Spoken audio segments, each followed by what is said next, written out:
안녕하세요. 스포츠월드에서 연예부장으로 근무했던 김용호입니다. 제가 오늘 처음으로 유튜브에 섰습니다. 카메라 앞에 서니까 긴장이 되네요. 제가 15년 이상 연예부에서 치열하게 취재를 했는데 오히려 이렇게 언론사라는 큰 조직에서 나와 보니까 좀 마음이 편하면서도 언론사 안에서는 이야기할 수 없었던 저의 취재했던 내용들을 지금은 이 유튜브라는 새로운 형식으로 이야기할 수 있게 되어서 어떻게 보면 좋은 기회라고 생각합니다. 근데 제가 장자연 사건에 대해서는 언젠가는 한번 진실을 이야기하겠다, 그렇게 다짐을 하고 있었습니다. 제가 15년 이상 취재를 하면서 무수한 연예인들의 사건 사고와 이슈들을 취재해 왔는데 좀 마음에 좀 약간 응어리처럼 남아있던 게 장자연 사건이었어요. 왜냐하면 이 사건에 대해서 제가 취재한 팩트와 지금 대중이 알고 있는 장자연 사건에 대한 상식이 너무나도 괴리가 있거든요. 쉽게 얘기해서 사람들이 장자연 사건에 대해서 잘못 알고 있다. 더 제가 단적으로 얘기하자면 장자연 사건은 조작됐다. 제가 이 얘기를 꼭 한 번은 하고 싶었습니다. 일단 최근에 문재인 정부 들어서서 과거사위원회가 출범하면서 예전에 논란이었던 사건들을 지금 재수사한다고 하지 않습니까? 그중에 지금 대표적으로 거론되고 있는 사건이 장자연 사건이죠. 지금 많은 언론들이 장자연 사건에 대해서 이야기하면서 근거를 장자연이 남긴 유서를 꼽습니다. 장자연 유서에 의하면 장자연 씨가 힘든 일을 겪었던, 이를테면 권력자들에게 성상납을 해야만 했던 그런 힘든 기억들에 대한 고백이 장자연 유서에 있다는 식으로 언론들이 보도합니다. 제가 지금 단적으로 이야기하는데 장자연 유서가 아닙니다. 장자연은 유서를 쓰지 않았습니다. 여러분들이 알고 있는 장자연 유서는 유서가 아니라 문건입니다. 보통 유서라는 것은 누군가가 목숨을 끊기 전에 내지는 목숨을 끊을 각오로 자기가 마지막으로 고백하고 싶은 내용, 폭로하고 싶은 내용을 적는 것입니다. 하지만 장자연 씨가 남긴 문건은 죽음을 생각하고 쓴 것이 아니라 누군가에 의해서 억지로 썼던, 여기서 더 충격적인 내용은 장자연 씨가 직접 쓰지도 않았습니다. 제가 이 사건을 처음부터 취재했는데 장자연 씨가 사망하고 현장의 연예기자들은 열심히 취재를 했습니다. 그 당시에 장자연 씨 매니저가 장자연 씨가 남긴 유서가 있다, 이런 식으로 해서 언론사 기자들에게 공개를 했습니다. 그런데 이 문건을 현장에서 불태워버렸습니다. 유족들이 공개를 하지 않는다는 이유로.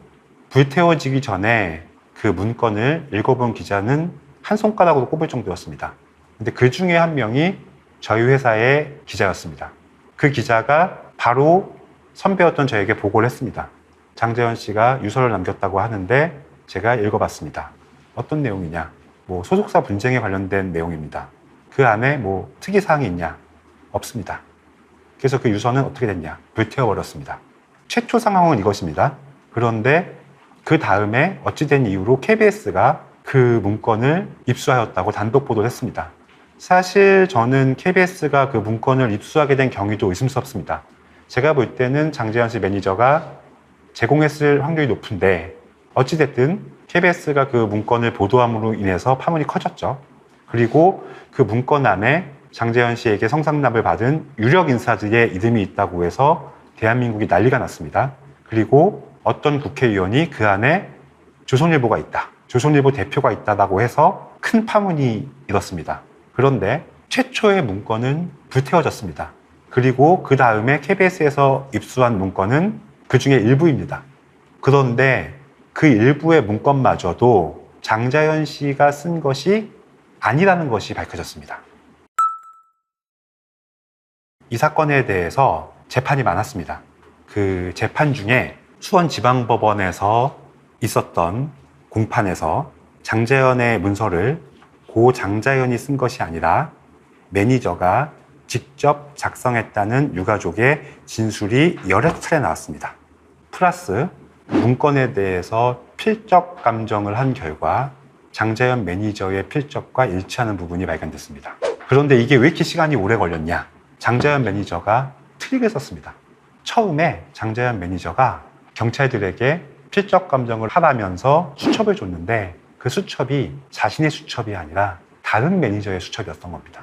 그래서 처음에는 장자연 매니저의 필적과 문건의 필적은 다르다라고 나왔는데 재판 과정에서 다른 사람의 수첩을 줬다는 것이 들통이 나면서 진실에 접근이 되게 된 겁니다.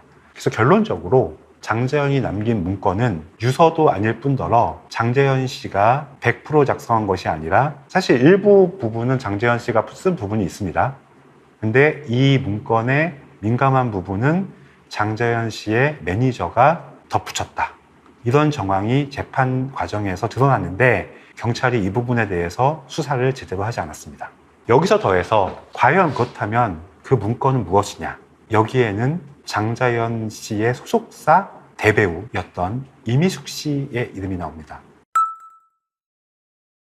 네, 이 사건의 시작이 제가 사실은 문건을 하나 입수했습니다.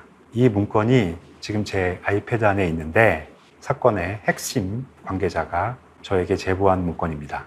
지금은 밝힐 수 없지만 이 사건의 결정적인 키를 쥐고 있는 인물이 지금이라도 진실을 알리고 싶다며 저에게 직접 제보한 문건이고 사실은 이 문건은 검찰에도 이미 보내져 있습니다. 이 사건에 대해서 출발을 이야기하자면 이미숙 배우가 개인적인 문제로 소속사 대표와의 갈등을 겪으면서 소속사 분쟁이 일어나게 됩니다. 그래서 소속사 대표는 이미숙 씨의 약점을 잡아서 협박했고 이미숙 씨는 반대로 이 소속사 대표를 압박하기 위해서 소속사의 후배였던 장자연 씨에게 소속사 대표를 공격하는 문서를 작성하게 한 겁니다.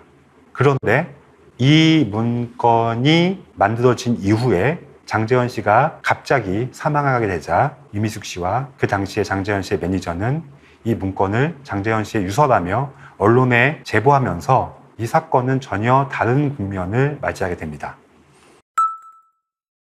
제가 제보받은 문건에 대해서 이 사건의 개요가 적혀져 있습니다. 이미숙은 소속사에서 항상 막무가내로 독자 행동을 하면서 문제가 발생하기도 했다. 무조건 해결해 라는 식으로 아나무인으로 행동해왔고 거물급 스타로서 자신의 지위를 적극 활용해 소속사를 좌지우지해왔습니다. 이러한 문제 해결 방식의 일환으로서 자신의 불륜 스캔들을 무마하기 위해 만들어둔 것이 바로 장자연 문건입니다. 이거에 대한 참고 자료들이, 확인서들이 저에게는 이미 들어와 있습니다. 당시 장자연의 매니저는 이미숙의 불륜 스캔들과 전속계약 위반 소송의 위험을 무마하고자 소속사 대표와의 소송에 대비해서 준비해왔고 그 중에 하나가 바로 장자연 문건이었습니다. 그런데 갑자기 장자연이 자살하면서 고인의 죽음의 화살이 자신에게 올 것이 두려워 장자연 문건을 유서로 포장해 공개하도록 하였다. 핵심 관계자가 저에게 제보한 사건의 개요는 이렇습니다.